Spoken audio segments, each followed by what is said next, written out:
July is Nutrition Month, a perfect opportunity to remind ourselves that what we put on our plates directly affects our health. This couldn't be more timely with the rainy season ushering in a surge of common illnesses like colds, flu, and other infections. Now, to help us understand what to eat, what to avoid, and how to stay healthy despite the changing weather, we are joined today by Dr. Dex Macalintal, clinical nutritionist from Lipa Medix Medical Center. Good morning, Dr. Dex. Welcome back to It's a Beautiful Day. Finally, we have you live on the show. Yeah, it's nice to be here sa studio nyo. Yay! 100%. And Doc, let's talk about nutrition muna. Kasi again, Nutrition Month. Yeah. And the thing with Nutrition Month is sometimes people don't balance their foods in general. Yes. Especially, unfortunately to say, mga Pinoy, it's very carb heavy. Yes. Sometimes the mix is not quite there. When you take a look at yung kultura natin, what do you think needs to be adapted to try and be healthier holistically? Actually, nagawa na yan ng paraan ng government.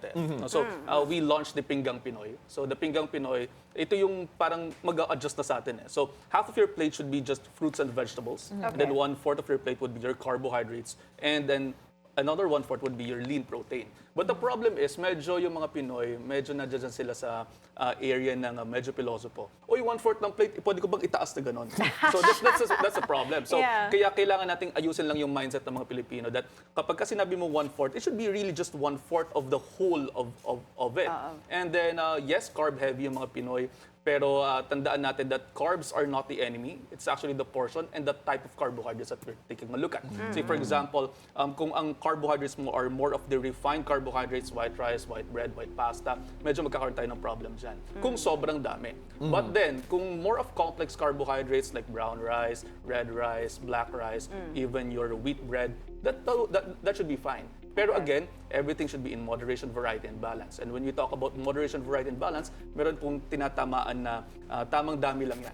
So, say for example, kami mga dietitians, we actually compute gano'ng karami yan para sa'yo, sa carbohydrates mo, sa proteins, sa fats, and even your vitamins and minerals. What's the best way, Doc? Because when people think like to basically measure everything, is there an easy way that people can do it so every meal they can measure 1/4, okay, 1/2? Yes, use your hands, use your fists. So for your protein, usually it's about the size of your palm. And then yung palm po natin, yung palad po natin ay ito po, hindi po kasama yung daliri.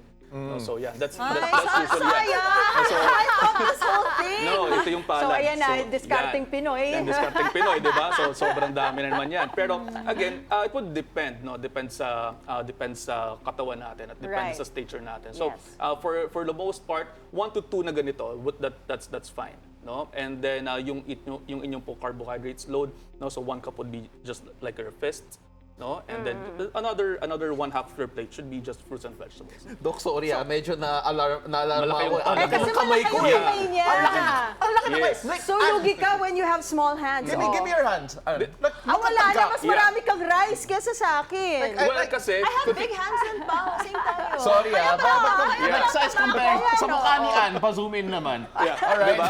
Kaya pala kaunti lang yung kinakain ko. Ito Kasi lang yung konti lang rice din ko. naman yung ito kailangan lang nyo yung- talaga. Okay. If you take a look at your stature versus Paolo's stature, maliit po talaga kayo.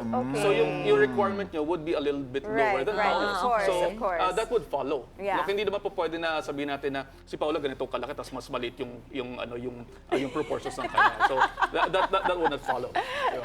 But Doc, July is Nutrition Month. Gaano ba ka-importante yung nutrition? Especially now, kasi tag-ulan, no? So usong-uso yung mga illnesses like yung sipon, flu, di ba? So how important is it na we really watch what we put on our plates? Well, definitely kasi kung ano yung kinakain mo, would have an effect in your body. Say for example, kung masyadong refined yung kinakain natin, the inflammation would set in and would definitely put down your immune system. Right. Remember that the body is built for survival at kinakailangan din ng support to survive whatever it is. No? So ngayon that the flu season is in at lumalamig na, dumadami din yung mga viruses around, causing flu, causing cold, causing cough. At ito kinakailangan natin na yung kinakain natin mas magpapa-boost ng ating or magsa-strengthen ng ating immune system. Are there certain foods we should avoid during this type of extreme heat, extreme humidity with all the rains and stuff? Are there certain foods we should avoid? Well, wala naman talaga dapat na i-avoid the pagkain. Yeah. But yung sobrang dami ng processed foods, yan yung definitely kailangan. And check also your risks. If you're diabetic, medyo babawasan niyo po yung inyong sugary intake. No? If you are hypertensive, medyo yung fat intake, medyo babawasan po natin. Is there any good medical explanation? Kasi normally sinasabi natin, okay, so tag-ulan, sarap magsinigang, sarap magbulalo, right? Anything warm and soupy. Yeah. Like, can we encourage more people to have more meals like that? Or do you feel na tipong like, masarap lang siya kasi sabaw na mainit? Well, masarap siya kasi sabaw na mainit. Yeah. And it actually have an effect with your temperature. No? So kapag malamig yung panahon, tapos malamig pa yung iinumin mo, minsan nagkakaroon lang ng discomfort. Pero there should be no issue on that. No? So kahit na malamig yung panahon, uminom ka ng malamig na tubig, pareho lang din naman sila ng tubig na papasok sa katawan mo kahit warm yung tubig. Yeah, you know what, Anne, I have a topic that I think you would really enjoy here. Yes. Kasi kahit any time of the year, rainy season or tag-init, maraming nagda-diet. And because of that, some people deprive themselves of a certain nutrients. Deprive themselves of certain nutrients or avoid certain foods altogether. Yeah. When you Yeah. take a right, Anne? When you take a I look don't at deny it. I'm always on a diet. Oo, Pero so- rice lang naman talaga yung tinanggal ko from no, my that's actually my Yeah. point. Okay. When you avoid certain foods to reach a certain caloric deficit, ano yung mga dangers nun? Okay. So, kasi tandaan natin na yung mga pagkain natin. No? So, para silang, imagine your body as a company.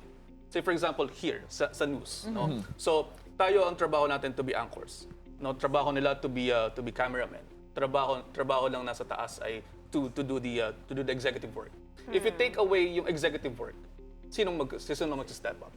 Kung tatanggalin mo yung anchors, sino mag-a-anchor dyan? Kung tatanggalin mo yung cameraman, sino magka-camera dyan? So lahat tayo madidiskarel. So ganun din pagdating sa pagkain. So if you take away certain food groups, the other food groups would have to compensate for the function of that food group. And would have maybe a detrimental effect in the long run. Say for example, kapag tinanggal mo talaga totally yung carbohydrates. No, so tanggalin natin yung carbohydrates, bababa siya. Bababa yung caloric intake mo. But the thing is, yung carbohydrates, there are functions of the carbohydrates. Like for example, it's a ready source of energy. It's an energy that can be used to protect your protein from being used up. So ang mangyayari, may-use up siya pero matagal. Matagal yung proseso. That's why sometimes people would have brain fog. Sometimes people would have deficit in their energy.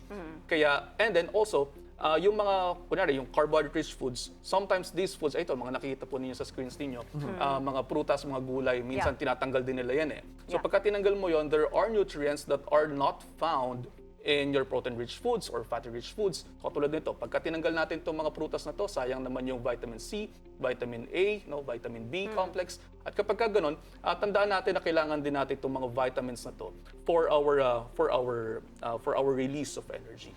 You heard that, yeah. Anne. So Oh, you yeah, need carbs. that's why They're the my- executive body of your body. So wala kang boses. No, that's why my nutritionist would always say, if you want to skip rice, you always have to have an replace it. alternative, Yes. right? Like sweet potatoes. Yeah. So speaking of itong mga gulay na mga ano, kasi alam natin ang mahal na ng bilihin ngayon, right? For families that are on a budget, ano yung mga maire-recommend mo na mga nutritious foods that are good for the health and at the same time affordable din naman? Well, gulay pa din yung kinakailangan natin i-ramp up, no. So Right. there's no replacement for the gulay, Yes. no. And then you can have yung Pingang Pinoy pa rin as your template. So halimbawa kung mahal yung karne, pwede ka mag-tofu. Tofu, Diba? yes. Yung kanin mo, pwede naman nandiyan na pa rin si kanin kasi kailangan mo ng enerhiya. Yung gulay, kung anong available na mabilis yung mabibili at madali yung makukuha for your budget, pwede naman. Sa amin, sa Lipa City, Batangas, may nabibili na 10 pisong gulay na siya, na mix na siya. Pwede nang pagyamanin yun. And another tip, during this rainy season or any other season, simulan na po nating magtanim. Kasi right. kung sasabihin ng mga nanonood sa atin, kailan ko pa aanihin yan? Marami na pong nagtanong sa akin yan, kung hindi tayo magsisimulang magtanim ngayon, wala talaga tayong maanihin. Oo, tama yan. yeah. So if we take a look at the landscape ngayon, pataas yung mga buildings dito sa Metro Manila. Pero pwede ka naman mag-hydroponic setup. Yes. Yeah. Oh, I So, love yung mga ganyan. hydroponic vegetables. Actually, Yes. they taste different. Yeah. They're really good. And then this could be sustainable. Yeah. Yes. So kasi nadudod ka din naman, mas mumura yung bilihin nyo. Right. Hindi ka na masyadong, kunyari, mahilig ka sa lettuce.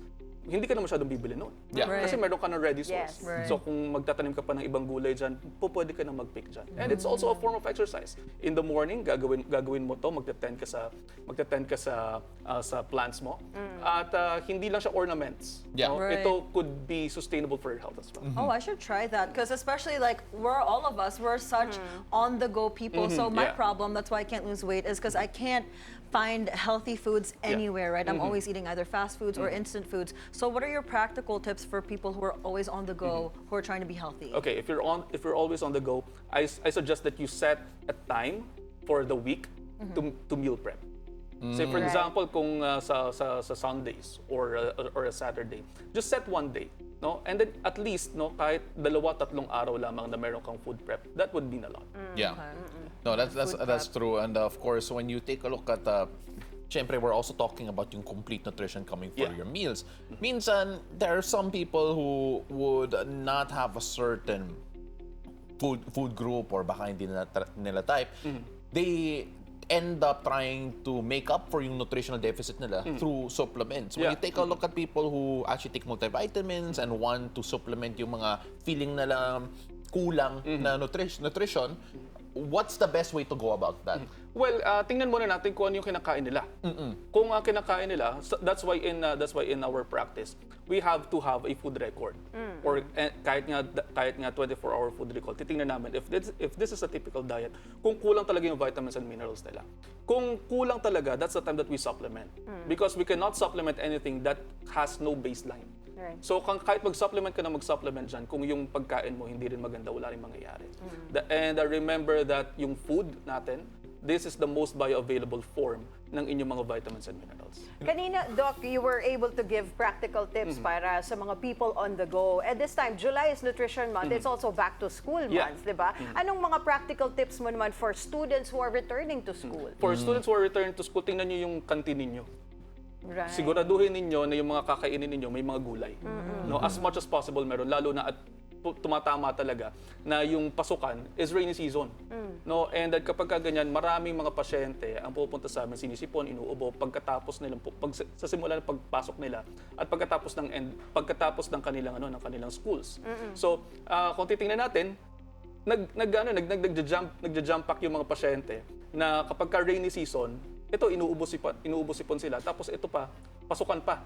So Yeah. lalo na yung mga bata, magkakasama sila doon. So Yes. madaling magkakawakan. That's why tingnan niyo po yung inyong mga canteens, as much as possible mayroong gulay, at sa mga magulang magpabaon ng prutas sa inyong mga anak. And also sa mga public school administrators at sa mga private school administrators, siguraduhin po natin yung mga canteens natin meron pong gulay.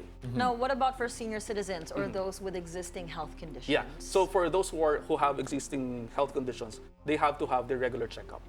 Tingnan muna natin ano po ba yung current state ninyo.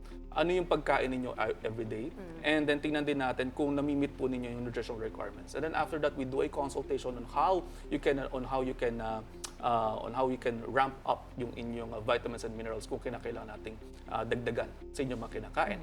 And then check natin din yung pagkain po nila, no? Kung halimbawa kayo po ay medyo hypertensive, Yeah. tanggalin yung taba at saka yung balat bago lutuin. Kasi magkaiba po yung bago lutuin sa bago kainin. Kasi kapag yung bago kainin, yung taba niyan at yung cholesterol na nandiyan na sa loob.